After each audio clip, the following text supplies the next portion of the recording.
Hey gang, so today we're looking at a couple of spinners sent to us by Mech Bro. It's the bar crystal in both stainless steel stonewash with copper accents and stainless steel machine finish with a brass accent. Okay, so we've got two spinners to look at. Now basically they are the same thing, which is why I'm doing two in one video. It's just one's got copper, one's got brass. That's it. That's the only real difference. But let's have a look. Let's do a 2-for-1 today. It's the bar crystal by Mech Bro. Let's go.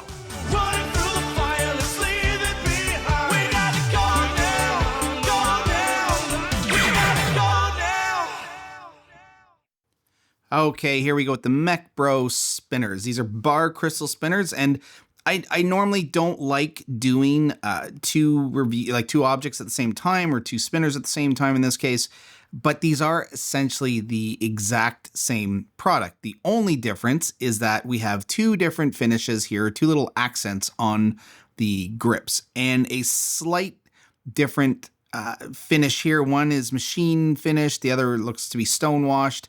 So they're a little different, but really they're the same. They're the same spinner, the exact same size, exact same way. As we're going to see, everything on them is the same. They're in stainless steel. So there was really no point in giving you two. I'm not going to do two reviews of the exact same thing. I say exact same thing. I get it. They're slightly different, but you know what I mean. So let's get right into it. Playability. Okay, so listen, there's only one thing you do with a spinner. You pick it up, spin it.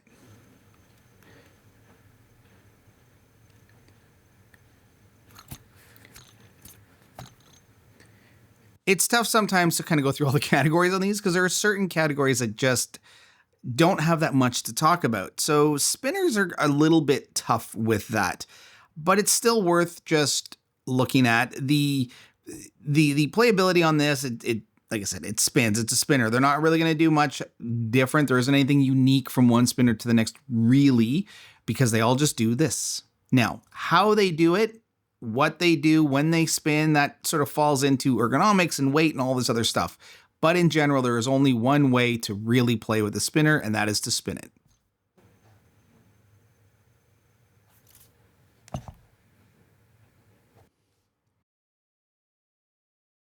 Well, next up is sound. And once again, with spinners, that's kind of a tricky thing because there really isn't much going on here. With sound really kind of falls into what bearings you're using. And closed bearings are going to be quieter, open bearings are going to be louder, and we're going to open this up in a little bit to see what's inside. This is quite quiet though.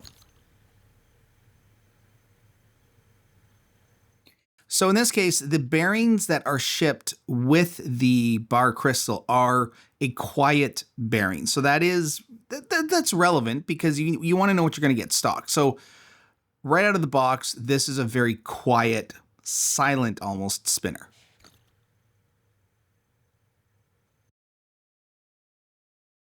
So haptics can be a very interesting category when it comes to spinners.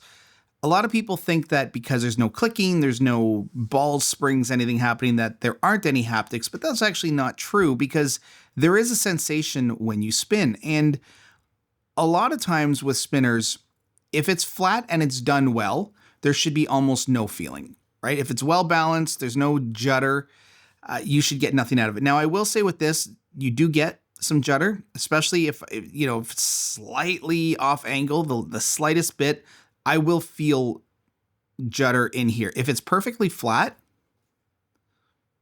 it runs fairly smooth. Of course, once we start turning it over to the side, then we get that feeling that you get with a spinner when you start rotating it and the centrifugal force just really starts to play. But that's actually a bonus I find with spinners. That's what makes it fun, is that's how you actually get haptics from a spinner, is by doing this little twist, this little bob and weave here. So haptics wise, if it's flat, you don't want any haptics really. And in this case, I will say with the bar crystal, if it's perfectly flat, you get nothing. The slightest bit, as you kind of give it a little bit of an angle, a little bit of judder starts to kick in, but I guess in fairness, I am tilting it, so I'm trying to get that to happen. But overall, I'd say it's still pretty smooth. Ergonomics on this one is actually pretty fun. It's well done. It's an interesting shape. Very, very, like, lots of facets in here, which I guess is why the crystal name kind of came up. It sort of reminds you of a crystal, like a diamond cut. We do have some sharper corners on the ends here, which I am never a fan of sharp corners. I don't like poking things. I like to pick up my fidgets and have them be very smooth and rounded and beveled. So I would have liked to have seen this a little smoother, especially because this is steel. This is the heaviest.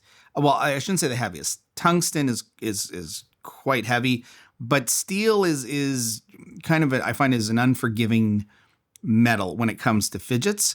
So anything helps, right? Anything helps smooth out and make you forget that you're actually just dealing with a stainless steel fidget. So I find that having kind of rounded corners would be a definite bonus for me, at least. So for the ergonomics, it feels good to hold. It's got this nice little indent on the side here, so you can kind of run your thumb up and down it. It's got a nice, interesting little grip. Again, I find sometimes spinners are just nice to hold on to. And they are kind of a great worry stone because you can't really do anything else with them. With sliders, I find you get that worry stone effect, but I find I start to play with it because my brain reminds me, hey, this is a slider. You got to do stuff with it. Spinners, there's nothing you can do with them other than spin them. So when you're holding them, it's nice having an interesting shape that your fingers can run over. And I will say with the bar crystal, that is definitely there. Lots of little facets, lots of little grooves you can run into. So it does have that kind of nice little run in your finger. Again, I don't like sharp corners. I'm not a fan of these corners.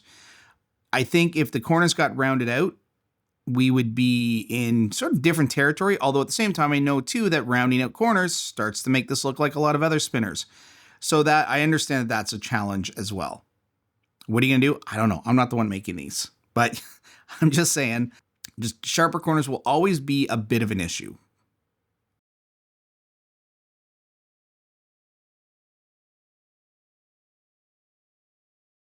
Okay, let's look at the weight. Now, this is my biggest issue with this spinner. I don't like stainless steel. I don't like stainless steel fidgets. I don't like stainless steel spinners.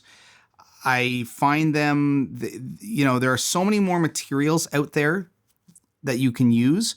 And I just find that stainless steel is always on the cheaper end of kind of the fidget category, I guess. Now, I understand a lot of people are fine with that. There are a lot of people out there that actually enjoy the weight of steel. And that's great because, again, in the fidget world, we all have different likes. However, in my case, I am not a fan of stainless steel. I will always go for a different metal, partly because of how heavy this thing is. This is 106 grams or almost 4 ounces. It's like 3.7, let's call it 3.75 ounces. That's a lot of metal. And just to show you that these are identical, same weight. So again, just the difference in the little accent here on the grip and the finish is different, but it's identical.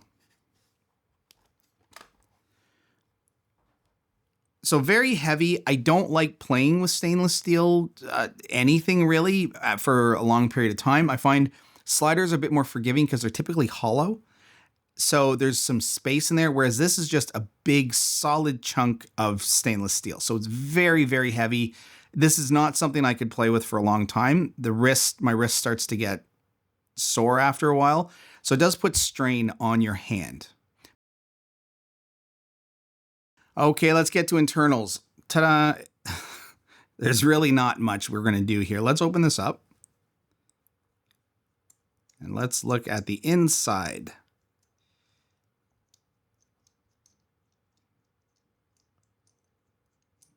Man, it's a long post. Feels long.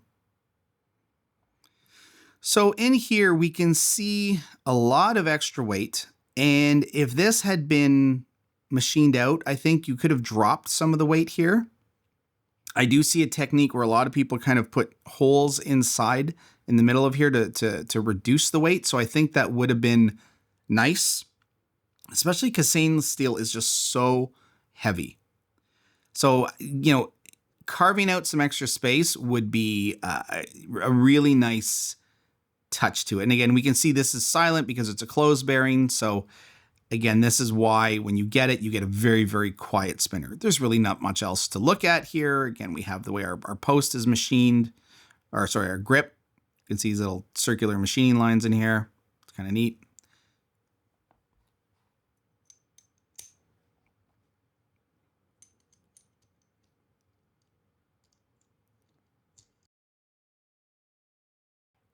So if you're looking to get into something that is not super expensive in the spinner world, well built, well designed, interesting, and you do get a little bit of that extra detailing on here, then this is not a bad place to go. They're just heavy.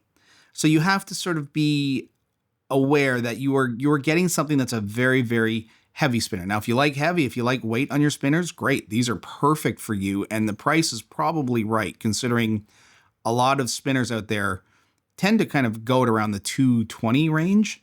So $129.90 for a heavier spinner that comes with a bit of a metal accent on it might be just perfect for you. Okay, gang, thanks for watching.